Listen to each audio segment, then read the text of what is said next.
All right, guys, I'm not going to lie. The idea came to me for this podcast episode today as I was sitting in this lawn chair.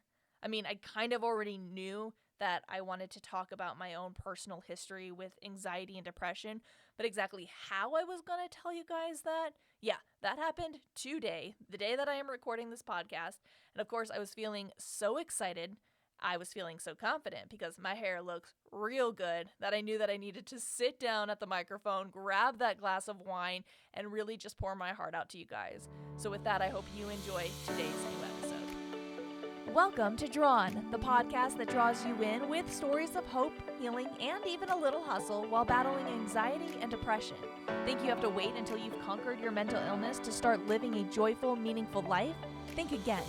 Conquering your mental illness is part of living a life you love, and we're going to figure it out together. I'm Katie Rochetko, and this is Drawn.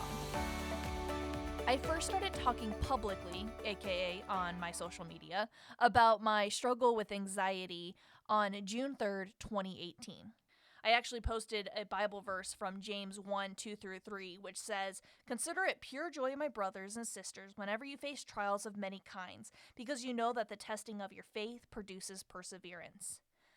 But let me tell you, I felt like such a fraud posting that.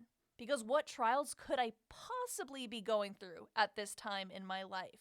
This post came approximately 46 days after I told the world how excited I was to be getting my dream job as a news reporter, and it was exactly 34 days before I got to marry my best friend.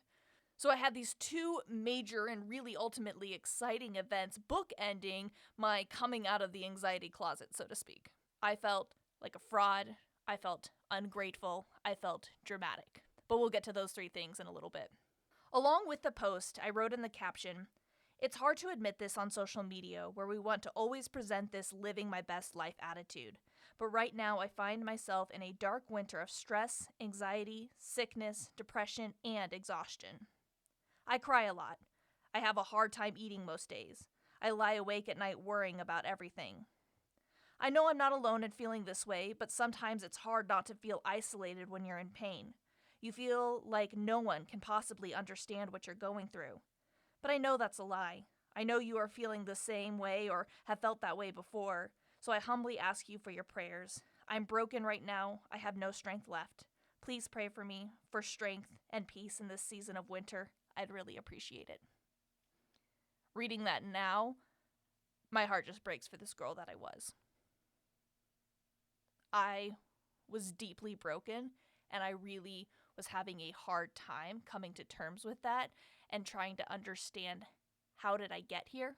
What happened? Where was the happy-go-lucky girl that I thought I'd always been? Through a lot of therapy, I've learned that anxiety is something that has been with me my entire life.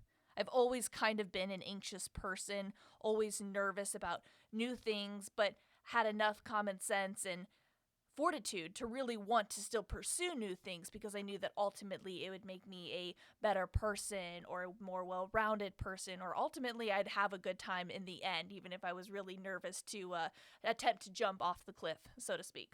But this time, my anxiety was really, really different because it was coupled with depression. And depression is really like anxiety's super ugly cousin, right? And just the two of them together wreak havoc on somebody's life. Depression was the new thing that I was dealing with on top of the anxiety, and really what it did was amplify all of my fears and all of my worries. So I told you that there were three things I really felt like when I posted this Bible verse about considering it pure joy, my brothers, when you face trials of many kinds, because I was really not going through significant trials as far as negative traumatic events, right? Like I said, I was bookended between my dream job and my dream marriage. So, what could I possibly have to complain about? That's really why I felt like a fraud. I knew that I looked so happy in all of my posts leading up to June 3rd, even though I was miserable. But I find myself really thinking back on those times and knowing that my posting those happy moments were not for anybody else, but for me. I was trying to convince myself that I was okay. I was trying to convince myself that everything was fine. I was trying to convince myself that I was the same happy person that I had always been. I was trying to convince myself that I was braver than I was actually feeling. I tried to convince myself that I was more popular than I actually was. I was trying to convince myself that everything was perfect. But the truth is about this time that, again, lots of therapy has helped me realize is that change in and of itself, even for a good reason, can be traumatic. And I was going through a lot of changes all at the same time. I was going through a new job change, which, yes, even though I was going after my dream job, it was still incredibly nerve-wracking because this was my dream job. What if I wasn't good at it? What if I failed? What if I failed so publicly that everybody just laughed at me? What if I failed at this job that I'd worked for 4 years on at college was a disaster and I disappointed my parents who paid for my college, my professors who poured so much into me, my husband who believes in me? I was consumed with the fear that this dream job was going to be taken from me because I wasn't going to be good enough for it. My fiance, now husband, but fiance at the time, was also going through a job change. His job change was a good job change. Instead of having to drive an hour to work every single day, he was going to work at the same TV station that I was working at. That was a good thing, right? The third major change was that because of my job, we had to move to a different city. The city itself was really only 30 minutes away from where we were currently living, but where we were currently living was in the apartment building next door to where our best friends lived. And we hung out with them all the time. They were my rock, really. And so moving away from them just shook me to my core. And again, I was doing it for a job that I didn't even know if I was going to be good at. Another major change is that, well, obviously, we were getting married. Marriage is a big deal. My husband and I, we had been dating for several years. We'd been engaged for one. This is what we both wanted. This is what I knew I wanted, but I was so depressed and I was so scared. Again, failure being a very common thing that triggers my anxiety. I was afraid of not being a good bride. I was afraid of not being a good friend to my bridesmaids. I was afraid of not being a good wife. All of these things compounded. Another big change was that we had to leave our church. We'd been going to the same church for almost 9 years at this point, and because of my job taking us further away, it just wouldn't be conducive to drive an hour and a half both ways to go to this church. And so, after 9 years and volunteering for most of them in the nursery, we had to say goodbye to that source of support. And that also was incredibly, incredibly difficult. Another change has to do with health. I was going through some health issues at the time. I didn't know it back then on June 3rd, but I had gallstones. I didn't get that diagnosis until later on in the year, so I just was throwing up all the time. I could barely keep food down, and I just attributed it to my anxiety. However, even on days when I had no reason to be anxious, like, I don't know, Saturday, I was still waking up feeling so sick to my stomach, throwing up, feeling like anything that I put in my mouth was going to come back up again. It was absolutely awful, but I had no idea that there was really truly something intrinsically wrong with my internal systems at the time. I just thought I was being really anxious. I also was now taking birth control, which of course we all know messes with your hormones and all of that. So I thought surely that was why I was feeling the anxiety and the depression the way I was. So like I said, I was feeling like a fraud. I was also feeling incredibly ungrateful. And honestly, I think this is the biggest reason why I kept silent for as long as I did, because feeling ungrateful is like the biggest sin you could possibly commit in my house, right? You know, we always had this Bible verse quoted to us that to whom much is given, much is expected, right? And so from a very early age, no matter how much money we had, no matter how much time we had, no matter how much stuff we had, no matter how much my parents poured into me and my brothers, or how little we even had. You know, there were times when, finances were tough, right? So no matter what we had, though, we still knew that we were blessed. We still knew that because we were blessed, a lot was going to be expected of us. And so to have all of these blessings in my life and still be depressed and anxious, I interpreted that as being ungrateful. And I absolutely was not. But again, I was having such a hard time communicating how I felt that this is what I thought was the deep-rooted feelings that I must actually be feeling. I didn't trust myself enough to know that that wasn't what I was feeling. I was also afraid of coming across as ungrateful, even though I knew that I wasn't, or I was trying really hard not to be. But if I said that I was depressed, if I said that I was anxious in the midst of all of these great things happening, people would interpret that as me being a brat, right? People would think that I was ungrateful. People would think that I just wanted more and more and more and more. People would think that I just couldn't be content. I was never satisfied. I always thought the grass was greener on the other side, right? So not only did I feel like a fraud, not only did I feel ungrateful, but I also felt like I was just being dramatic. I couldn't trust my own feelings, right? And to be honest, growing up in my household, feelings were not really something that we talked about. Instead of asking, "How are you feeling?" the question was, "What are you going to do about what you're feeling?" If you were sad, what were you going to do to make yourself happy? If you were angry, what were you going to do to calm down? Instead of really getting into the root of why we were feeling the way we were feeling, we were spurred to action. We had to do something more to combat the feelings that we were feeling because sadness, anger, fear, worry, those were, quote, negative emotions. And so we wanted to be happy. We wanted to be joyful. We wanted to be peaceful. So what did we have to do to achieve that? If you are an Enneagram fan like me, you will get this, but I am a type 3. That is the achiever type. So achieving the positive feelings that I wanted was the only thing that I knew how to do. And so that meant action. I needed to do more, be more, do better, have better. All of these things in order to not be depressed, in order to not be anxious. Now, if you're not a doer and you are more of a feeler, you're probably laughing at me because you have that ingrained sense into you that sometimes there's nothing you can do, that sometimes you really do just have to let the feelings feel. I was not there yet. You know, there's a lot of things that people think when they find out that someone is admitting to feelings of sadness, depression, anxiety, right? One, there's the classic, oh, that person's just seeking attention. There's the judgmental attitude that I was afraid people were going to judge me with, of just like, but their life is so great, what do they possibly have to be depressed for, right?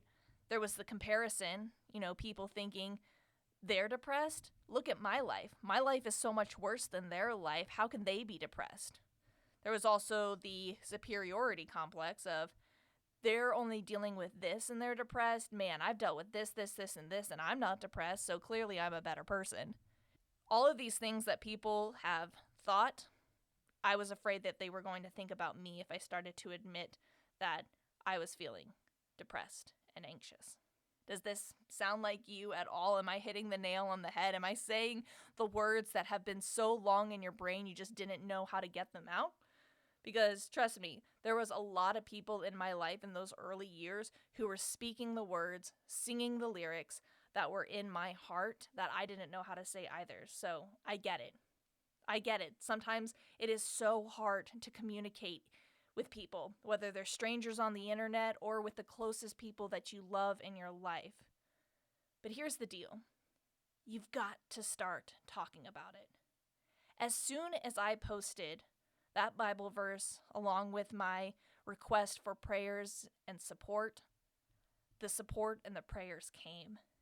They came from people that I knew in college who probably I couldn't pick out of a lineup anymore, right? They came from family members who also told me that, you know what, this is something that we have a history of this in our family. So I get it. I had people reaching out to me, sending me songs that were encouraging to them when they went through their own season. I had people telling me that this was common, that this was something that a lot of people had gone through too, and that I wasn't crazy for how I was feeling. It was the exact opposite of all of the things that I feared.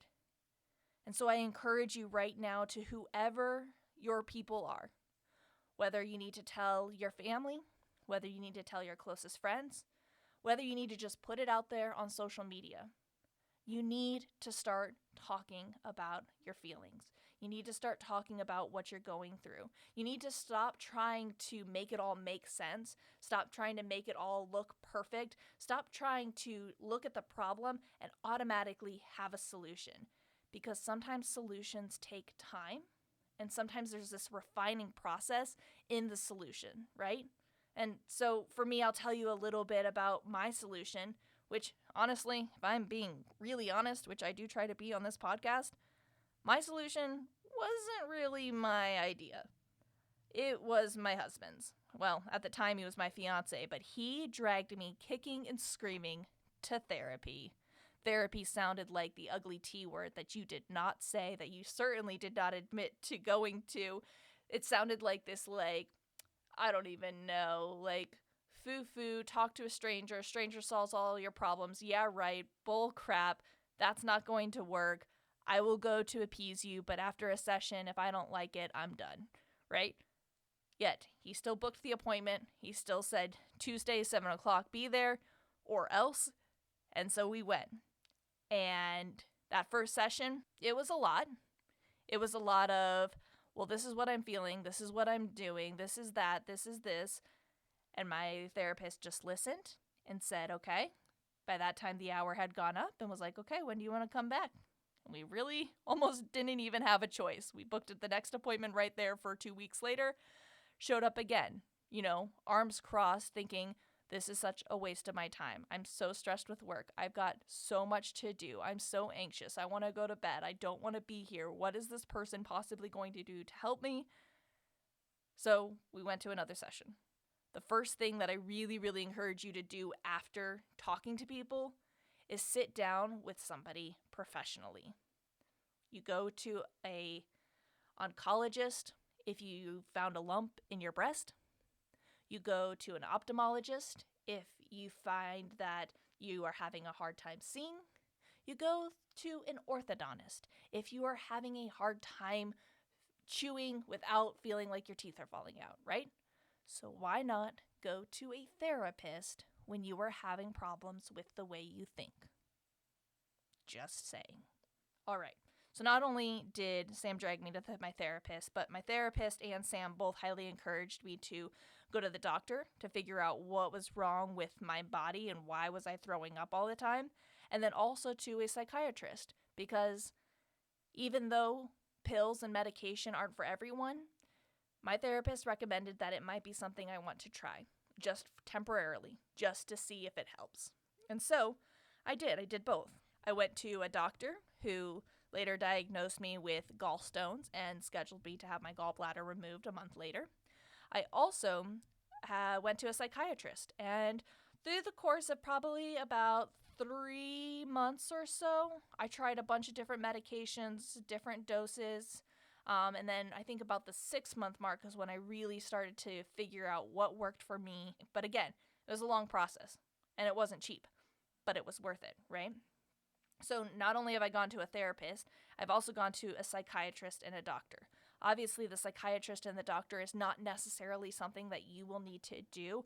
I highly recommend you find a great licensed therapist, because he or she will then be able to direct you to the right next step. But man, therapy, especially therapy with your closest loved one, whether it's a spouse or a best friend or a parent, honestly, it's not so much that they can talk, it's so that you can talk. Your therapist can interpret what you're saying to that other person, because sometimes it's that communication between your closest friends that is really, really hard, because you're afraid of saying the wrong thing. You're afraid of offending somebody. You're afraid of disappointing that person, right? And so if you can talk to this kind of unbiased third-party person, right, they can then be that mediator between you and your loved one to say, okay, I know what she said may have sounded really, really harsh. This is what I think she's getting at. Please know it's not you, because it's almost never that person that we love the most, right? Sometimes it is. I don't know your story.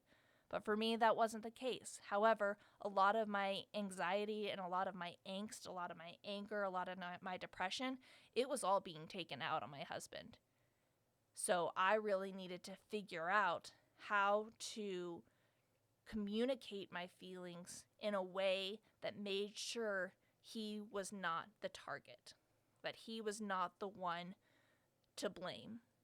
And it was really hard, and it took a lot of time. Like I said, my husband and I are still going to the same therapist now, almost 3 years later. Healing takes time. It's not something that just happens overnight as much as we wish that it would. It's not something that can be fixed with a song or a positive tweet or a cute Pinterest board full of, inspiring mantras, right?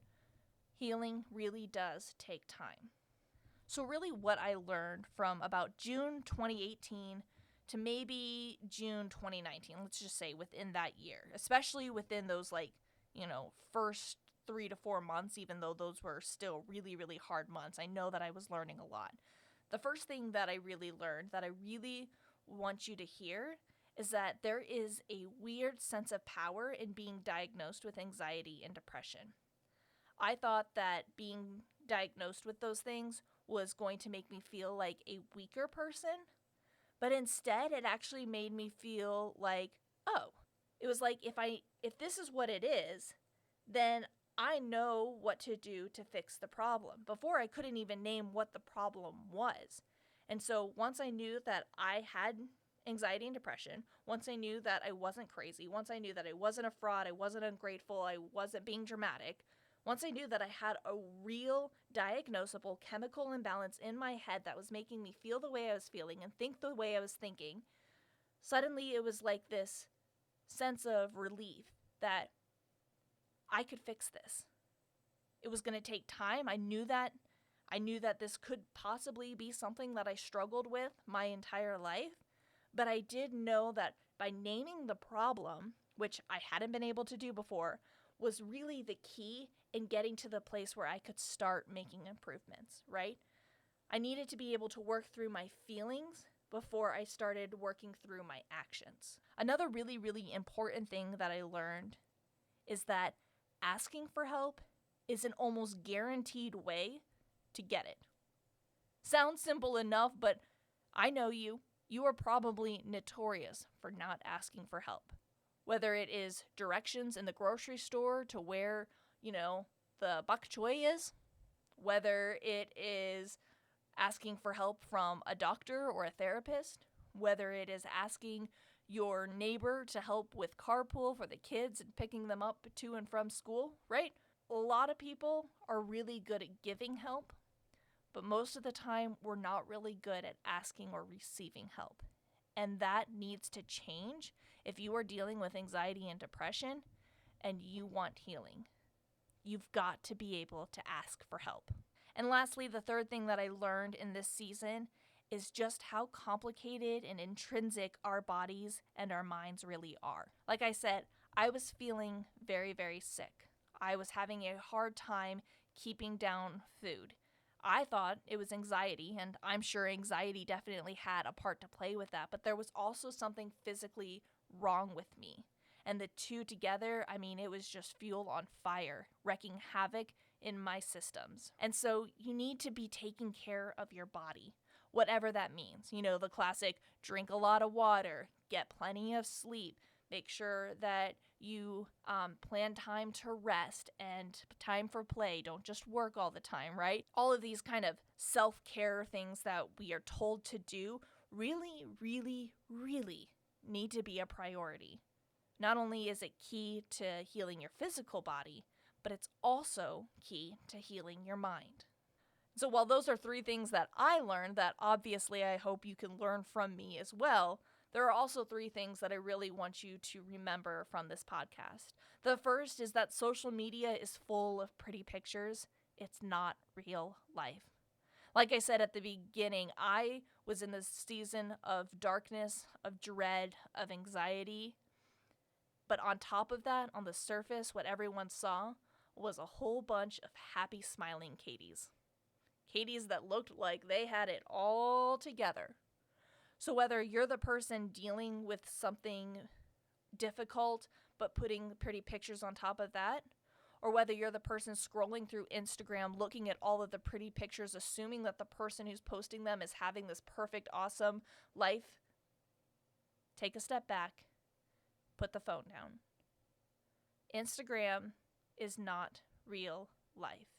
It's an instant moment, a single solitary moment that is edited, highlighted, photoshopped, cropped, cinched, you name it, to make it a pretty photo. But it is not real life. The other thing is that depression is not only triggered during bad or traumatic challenges in your life. Take it from me that you could have a lot of things going for you and still feel depressed. It's natural. Change, good and bad, is in and of itself traumatic. Your body, your mind, your routines, if they are all shifting at the same time, it's overwhelming. It just really is. And so give yourself grace to be like, okay, there's a lot of good things happening. There's some bad things happening. But all in all, it is not just me being dramatic. It is not just me being ungrateful that is causing this. And the third thing that I really want you to take away is stop being so prideful. That's right. You heard me. Prideful. Pride is what's keeping you from asking for help. Not humility. That is a common misconception that, oh, well, I'm just being humble. I don't want to bother people, right? No. That is pride. Pride is what's telling you that you don't want to bother people. Pride is telling you that, oh, they're probably too busy for me anyway. Pride is telling you that they probably wouldn't be able to help even if you did ask them. Pride is what is keeping you from healing right now. Pride is telling you that you don't even have a problem. Pride is telling you that you are your own solution. Pride is what's telling you that no one can help you. You have to do this on your own. Pride is really, truly what's keeping you from healing. And I know this because that was me. I was too prideful for a very long time to admit that I didn't have all the answers, that I couldn't figure this out on my own, and that I needed help. And I'm not saying I let down my pride easily. I hung on to that pride for as long as I possibly could. I felt like my fists were bleeding from how hard I was holding on to pride. But as soon as I let pride go, as soon as I started asking for help, whether it was on social media, whether it was from my family and my friends, whether it was from my therapist, healing came. Healing is still coming because I now ask for help regularly. Asking for help, newsflash, is not going to kill you. I know. I just blew your mind. But it's true. Asking for help is the ultimate act of humility because it says that I'm not perfect. I don't have it all together. I am struggling. Please help me. You are the type of person who probably is the most willing to give, right? You are the person who's so excited to be able to help people. You're the person that you want people to call you when they need something because you want to be able to be there for other people. Well, those people probably feel the same way about you. So by you not letting them in to your inner circle is you denying them the opportunity to feel the same way that you feel when you help them. We love to be helpful. We want to be needed. We want to have that kind of purpose, right? And so by you not letting them in to how you're feeling, into your struggles, by not asking them for help when you really need it, that's you telling them that they're not good enough to help you. And again, that's pride. So I know that was kind of harsh. I know that we don't like to be called out. I know that being told that you're being prideful is not always the nicest thing to hear. So I'm really sorry. Please don't hate me. Please keep listening. I've got lots more great content to share with you guys, including some amazing guests. But I just really wanted that last point to be the thing that sticks with you the most, because I truly, truly believe that pride is a huge part of why we don't get the help that we need, why we don't get the help that we deserve. So let's together put down our pride and ask for help. Because asking for help is really, truly how we get healing. Because when it comes to our mental health, we can't do it alone. Truly, we can't. We need an army of people, an army of warriors supporting us, praying for us, helping us because we are struggling. So whoever is in your army, call them up today. Tell them how you're doing and let the healing begin.